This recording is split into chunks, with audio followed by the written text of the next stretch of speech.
All right, so I mentioned last time that I wanted to separate day 6 of creation into two separate videos because I see two components of God's creation on this final day, day 6. We talked last time about how he created the land animals, right? Everything that creeps on the earth, the beasts of the field, the cattle, and so forth. And he also on day 6 creates mankind, human beings, right? So let's read in Genesis chapter 1, starting in verse 26. It says, "Then God said, 'Let us make man in our image, according to our likeness.'" Now let's stop there. Did you notice the pronouns that were used here? God said, "Let us make man in our image, according to our likeness." This is the first reference in the Bible to the trilogy, right? We've seen already in earlier in chapter 1, the earth was formless and void, darkness over the surface of the deep, and the Spirit of God was moving over the surface of the waters. That's Genesis 1, verse 2. The Spirit of God was moving over the surface of the waters. The Holy Spirit was moving over the surface of the waters on day 1 of creation. In John chapter 1, the Gospel of John, it says, "In the beginning was the Word, and the Word was with God, and the Word was God." The Word, of course, referring to Jesus Christ, because later in that chapter it said, "The Word became flesh and dwelt among us." So Jesus was there in the beginning. In the beginning was the Word, and the Word was with God, and the Word was God. So this is the first reference to the trilogy where he says, "Let us make man in our image according to our likeness." Let's continue the rest of verse 26. It says, "Let them rule over the fish of the sea and over the birds of the sky and over the cattle and over all the earth and over every creeping thing that creeps on the earth." So God gives dominion. God gives man dominion over the animals and over everything, over all the earth, every creeping thing that creeps on the earth. Verse 27, "God created man in his own image. In the image of God he created him. Male and female he created them."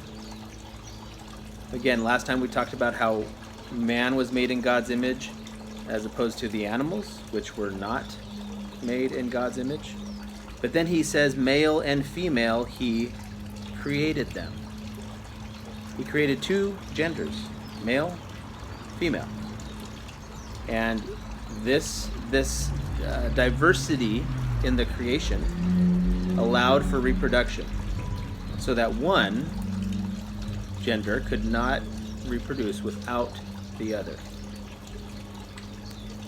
Then in verse 28 it says, "God blessed them, and God said to them, 'Be fruitful and multiply, and fill the earth and subdue it, and rule over the fish of the sea, and over the birds of the sky, and over every living thing that moves on the earth.'" So God blessed the male and female creation and told them to be fruitful, right? Produce on the earth, work, and multiply, reproduce, have relations with your spouse, is what he said. And this was a blessing. We saw that he blessed the animals in the previous passage, but now he's blessing man. And he gives him authority, rule over all the animals on the earth. And then in verse 29, God said, "Behold, I have given you every plant yielding seed that is on the surface of all the earth, and every tree which has fruit yielding seed. It shall be food for you." This is prior to the fall, okay? Prior to sin entering the world. Human beings, animals, they were all vegetarian at this point. They weren't eating each other, right? Because there was no death yet. There was no death. He's been saying after every day, God saw that it was good. And so there was no death, because death, pain, suffering, animals eating animals, humans killing and eating animals, you can't say that that's good when there's death and suffering. But he said these plants yielding seed, which has fruit yielding seed, it shall be food for you, he says. And to every beast of the earth, and to every bird of the sky, and to everything that moves on the earth, which has life, I have given every green plant for food. And it was so. God saw all that he had made, and behold, it was very good. And there was evening, and there was morning, the sixth day. Now, here we have seen in the previous days of creation, God saw that it was good. God saw that it was good. He says that over and over. God saw that it was good. And now, after creating the male and female, it says God saw all that he had made, the culmination of his creation, everything that he had created, and behold, it was very good. It was perfect. And there was evening and there was morning, the sixth day. It wasn't until his creation was complete, it wasn't until he created mankind that God saw what he had created and saw that it was very good. There was no death, there was no pain, there was no sin.